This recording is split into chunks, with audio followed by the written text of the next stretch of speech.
Hello students, welcoming you all for the fifth video lecture on the topic Elements of Group 13, 14 and 15. My dear students, in the last video lecture, we completed the topic allotropes and we started with molecular structures. In that, we studied the molecular structure of BCl3 and AlCl3. So in today's video lecture, we will be continuing the remaining molecular structure of some compounds. Students, now let us understand what is orthoboric acid. Orthoboric acid are also called as boric acid, which has the molecular formula H3BO3. So my dear students, what exactly is orthoboric? We know that the molecular formula of orthoboric acid is H3BO3. If we remove water molecule from H3BO3, then we are left with HBO2. Means still in product, after the removal of water molecule, one more hydrogen atom is being left. So such acids are called as orthoboric acid, or it is also called as boric acid. And the product, that is HBO2, is called as metaboric acid.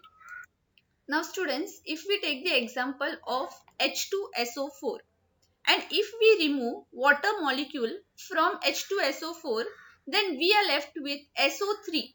So there is no hydrogen atom over there. And that is why sulfuric acid is not called as orthosulfuric acid, because there is no hydrogen atom that will be left in the product. Now students, if you all can see the structure carefully, then you all will come to know that there is this boron atom at the center, and to this boron atom there are three oxygen atoms that are bound to this boron atom. Or you can also say that to this central boron atom the OH groups are being bound. So students, let us see, to this boron atom there is OH group from here, from this side and from this side. Means there are a total of 3 OH groups. Let us take the example of this boron atom. So over here again OH, OH and OH. Let us take the example of this boron atom, this OH and this OH. The solid orthoboric acid has layered crystal structure. So students, when we talk about layered crystal structure, means it is in the form of a plane, that is it is in the form of a sheet in which trigonal planar BOH3 units are joined together by hydrogen bonds. So my dear students, over here you all can see dotted lines. Okay, there is hydrogen atom, and to this hydrogen atom there are dotted lines. So students, they are having trigonal planar BOH3. So you all can see students over here, this is the trigonal planar.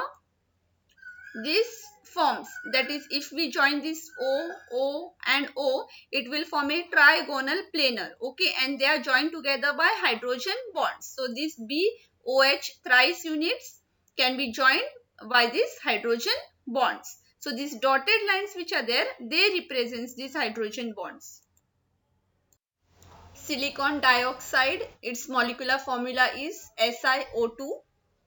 Silicon dioxide is also known as silica. There are near about 3 different crystalline forms of silica. So they are quartz, cristobalite and tridymite. Students, while studying allotropes of phosphorus, I told you all that when white phosphorus is being heated, it gives rise to red phosphorus.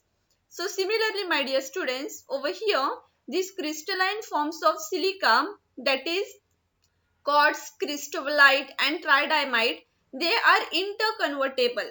Okay, that is quartz after heating at a particular temperature can be converted into cristobalite, or cristobalite can be converted into tridymite. Okay, and this interconversion, this basically takes place at a suitable temperature only.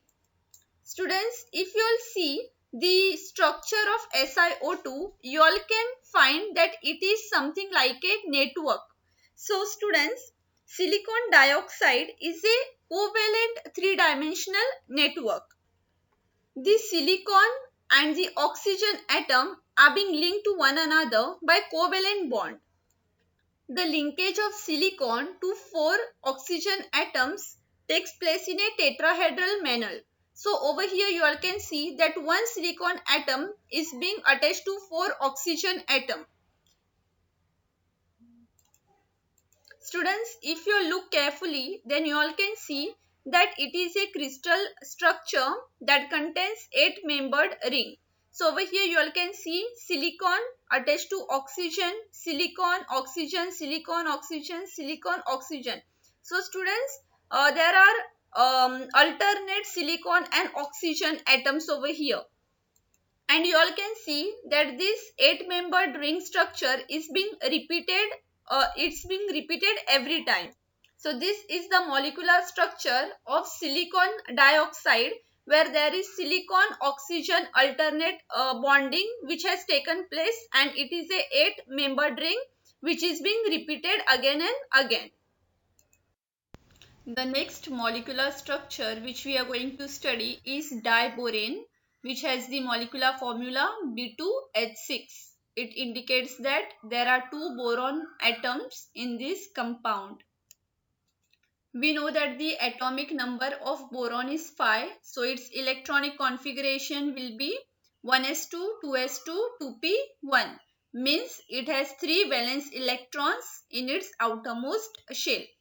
Now my dear students, in diborane, each boron atom is sp2 hybridized. As we know, there are 2 boron atoms in diborane, and both of which are sp3 hybridized.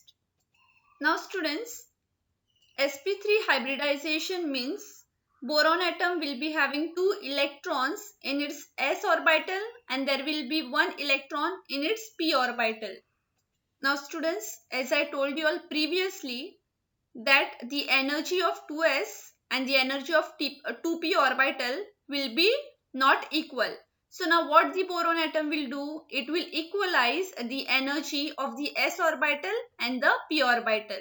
So it will combine one s orbital and 3 p orbital, and it will form 4 orbitals which will be having the energy that is equal. Now students, one s orbital and 3 p orbitals will combine, and it will be forming 4 orbitals which will be having the same energy. So the 3 electrons, 2 electrons from 2s and 1 electron from 2p will go into these orbitals which are having the same energy.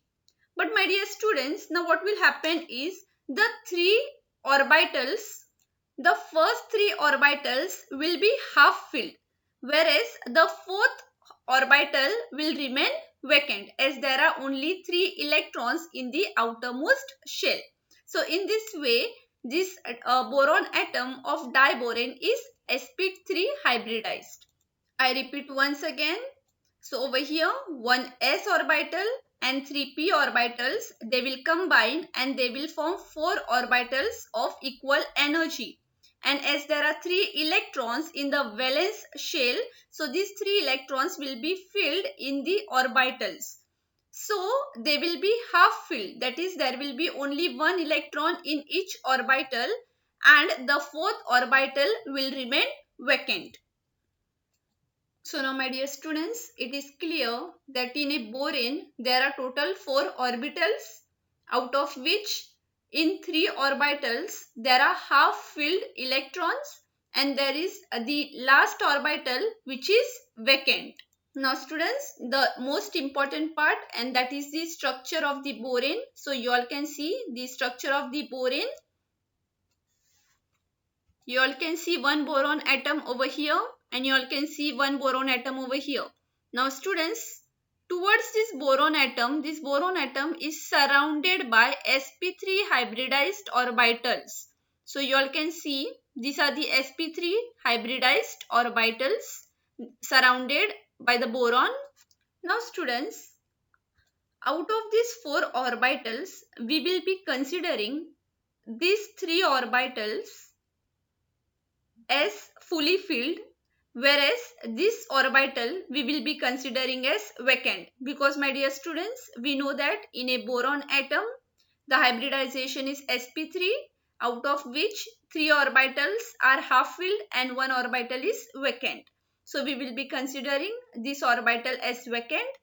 Now coming towards the second boron atom, so we shall be considering 1, 2 and 3. These three orbitals as filled, and we will be considering this orbital as vacant. Now students, we know that there are 3 valence electron in boron. So you all have to consider that these 3 half-filled orbitals, okay, of the first boron, they have 1 electron each. Whereas these 3 half-filled orbitals of boron also have 1 electron each. Whereas this one and this one is the vacant orbital which do not have any electron. Now dear children, you all can see the molecular formula of diborane. It is B2H6. So students, we understood how these 2 boron atoms came. But now let us talk about the 6 hydrogen atoms that are there in the structure of boron. So my dear students, you all can see these 2 half-filled orbitals of boron. These 2 half-filled sp3 hybridized orbitals of boron will overlap with the 1s orbital of hydrogen. Students, we know that the electronic configuration of hydrogen is 1s1, as it is having the atomic number 1. 1s1 means it is having 1 electron. So students, it will overlap with the hydrogen atom. Similarly students, these 2 half-filled orbitals of the second boron will again overlap with the 2 atoms of hydrogen. So students, the 1s electron of hydrogen and this electron of this half-filled boron will form a bond. Similarly over here, the 1 electron of this hydrogen and 1 electron of this half-filled sp3 hybridized boron will form a bond, and similar applies to this one as well as this one. So by the sharing of the electron, it forms 4 BH covalent bonds. That is, this is first BH covalent bond, the second one, the third one and the fourth one. So it forms 4 BH covalent bonds. But my dear students, the molecular formula of diborane is B2H6. So we understood where the 4 hydrogen atoms are being occupied. But what about the remaining 2 hydrogen atoms? So students, the remaining 2 hydrogen will form a bond over here. So my dear students, as you all can see, this is the vacant orbital of the first boron, whereas this is the half-filled orbital of the second boron. So the hydrogen atom and this orbital and this vacant orbital will form a bond. Similarly students, this is the vacant orbital and this is the filled orbital. So students, the vacant orbital of one boron and the half-filled orbital of the second boron and the hydrogen atom will form a bond. So my dear students, how will they form a bond? So 1 electron from the half-filled sp3 hybridized orbital of boron and 1s orbital of hydrogen will form a bond, and that bond will belong to the hydrogen atom as well as it will belong to the half-filled orbital as well as it will belong to the empty orbital. Similarly over here students, the bond will belong to the hydrogen atom as well as the half-filled orbital and the vacant orbital.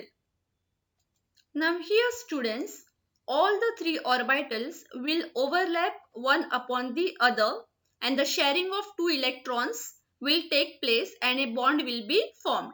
Similarly over here students, all the 3 orbitals will overlap and the formation of a bond will take place. And students, that kind of bond is called as 3-centered 2-electron bond. Now students, over here it is being written 2-centered. So it is not 2-centered, it is 3-centered 2-electron bond. Because, my dear students, there were two electrons which were involved in the bond formation. One electron came from the hydrogen atom and one electron came from the half-filled sp3 hybrid orbital. Whereas, students, if you all see, then there are three centers which are being involved. One center is of hydrogen, one center is of the vacant sp3 hybrid orbital, and one center is of the half-filled sp3 hybrid orbital. So, my dear students, over here, three-centered two electron bond is being formed. Similar applies over here. Over here also, three-centered two electron is being formed. And students, it is written as 3C 2E bond. So, my dear students, this is about the structure and bonding of diborane, where there are two boron atoms and 6 hydrogen atoms involved in the bonding of diborane. You all have to make a correction in your textbook. It is given two centered two electron. So, my dear students, from the explanation itself, you all have understood that it is three centered two electron. So, kindly make that correction. Students, you all can see that these four hydrogen, 1, 2, 3 and 4. These four hydrogens are at the corner, and that is why they are called as terminal hydrogen. Whereas, students, if you all can see, then this hydrogen is forming a bridge between one vacant sp3 hybrid orbital of one boron atom and one half-filled sp3 orbital of the other boron atom. And that is why, my dear students, this hydrogen and the bottom hydrogen, these are called as the bridging hydrogen atom. Now, students, in diborane, this hydrogen atom is being shared by these two sp3 hybrid orbitals. And, my dear students, as a result of this, the bond which is formed looks like a banana, and that is why this bonding in diborane is also called as banana bond. So, you all can see that the two sp3 hybrid orbital are overlapping, and the electron of the hydrogen is being shared by these two sp3 hybrid orbital, and that is why it is called as banana bond. So, my dear students, the bonding in diborane, you can either call it as three-centered two-electron bond, that is 3C 2 electron, or you can also call it as banana bond. Hydrogen atoms involved in 3C 2E bonds are the bridging hydrogen atoms, that is hydrogen atoms in two BHB bonds. So, my dear students, there are four terminal hydrogen atoms and there are two bridging hydrogen atoms. I have already explained you all why they are called as bridging hydrogen atoms, because it forms a bridge between two sp3 hybridized orbitals. Coming towards the last point and a very important point about the structure of diborane. In diborane, two boron atoms. Now, my dear students, if we join the four terminal hydrogen atoms, then we will see that the two boron atoms and the four terminal hydrogen atoms, they lie in the same plane. So, students, you all can see a dotted blue color line, somewhat like a rectangle. Okay, so it represents the same plane.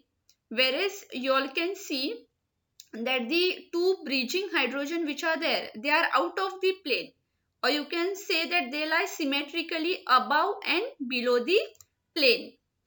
So, my dear students, this was about the structure of diborane and the molecular structure of diborane.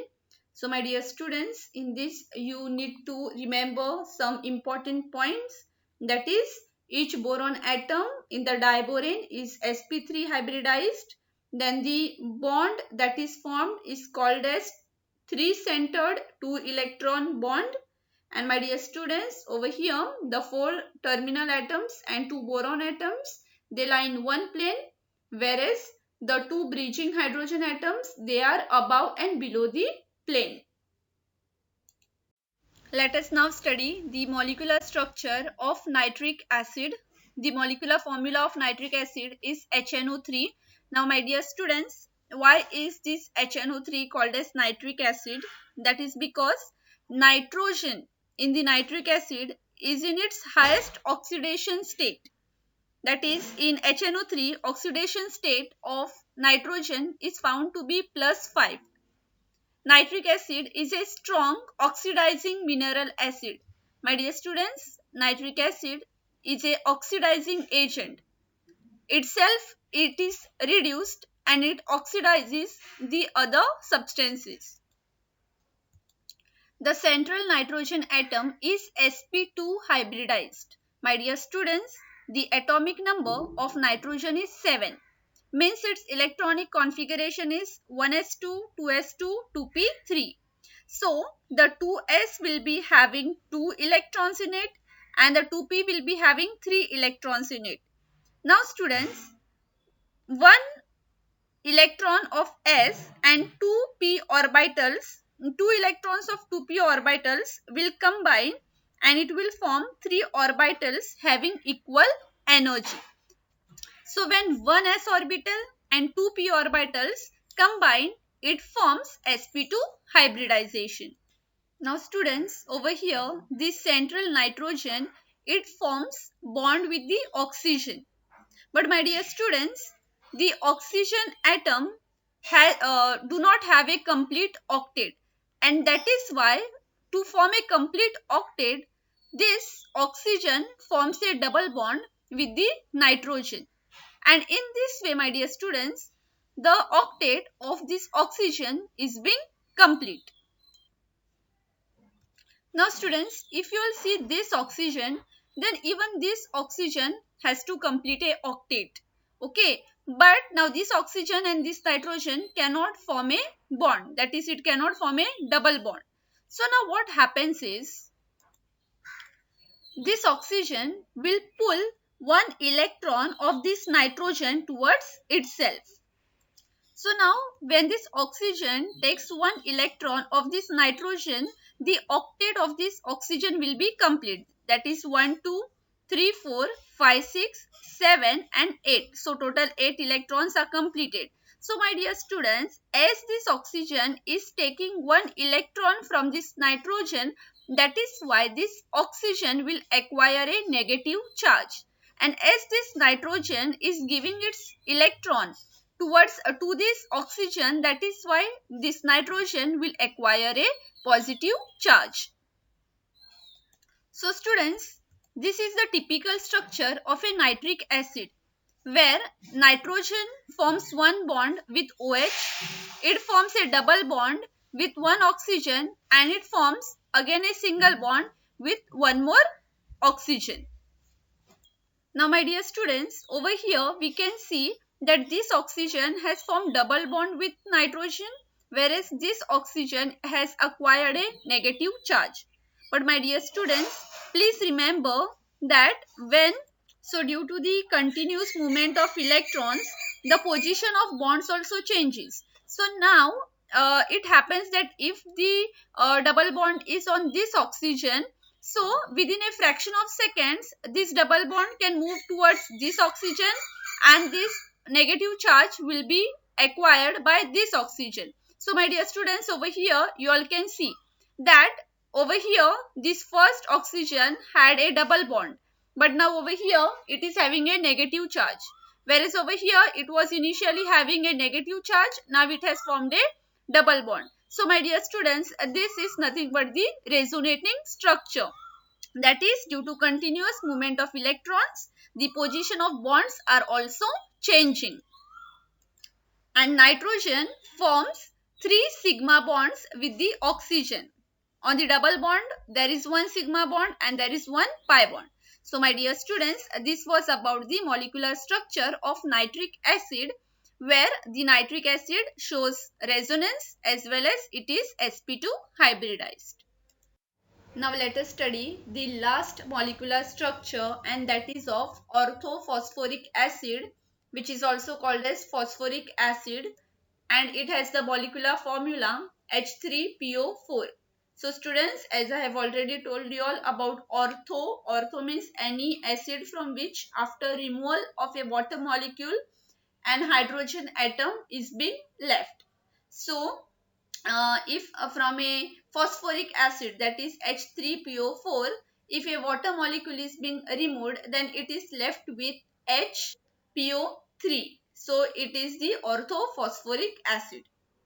Phosphorus forms number of oxy acids. My dear students, what is this oxy acid? So oxy acids are that acid that contains oxygen atom. And as it is being given, phosphorus forms number of oxy acids. So my dear students, there are lots of oxy acids that are being formed by phosphorus.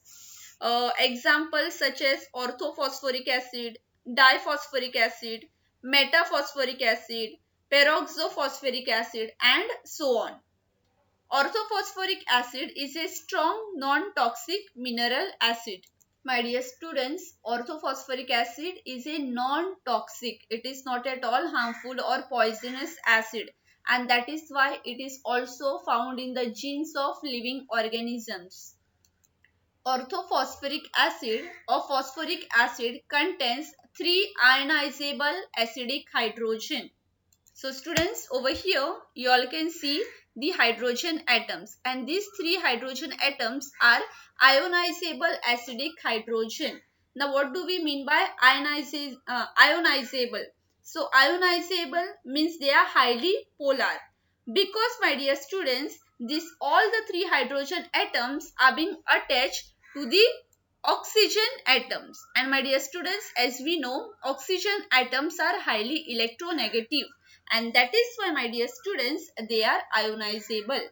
So now my dear students, the oxygen and the hydrogen are forming a bond, but as oxygen is more electronegative, that is why it will pull the electron of hydrogen towards itself, and hydrogen will be released as H plus ion.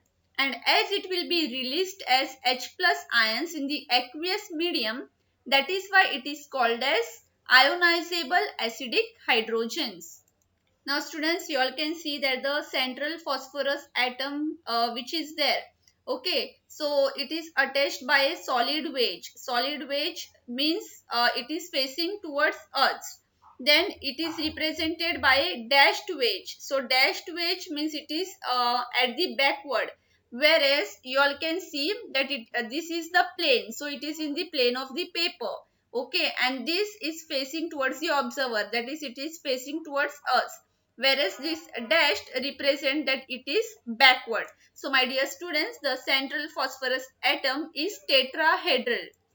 If we join these oxygen atoms, okay, if we join these oxygen atoms, then we will get a tetrahedral structure. That is, we will be getting 4 faces. Okay, that is, one will be at the bottom, one will be formed over here, one will be facing us, and one will be at the back side, and one will be from the side. So this phosphorus atom is tetrahedral, and this phosphorus atom, it forms sigma bond with oxygen. Now over here it is double bond, so one is sigma, one is pi. Over here again it forms a sigma bond over here and sigma bond over here. So in all it is forming 4 sigma bonds. So the hybridization is sp3 hybridization. And this is the other reason that as it is sp3 hybridized, that is why its central phosphorus atom is tetrahedral. So students, this was about the molecular structure of group 13, 14 and 15 elements. With this, we have completed the chapter elements of group 13, 14 and 15. Due to reduction in the syllabus, the topic 9.8, that is chemistry of notable compounds of elements of group 13, 14 and 15 is skipped out of your syllabus. That is why this was the end of the topic. Thank you, my dear students.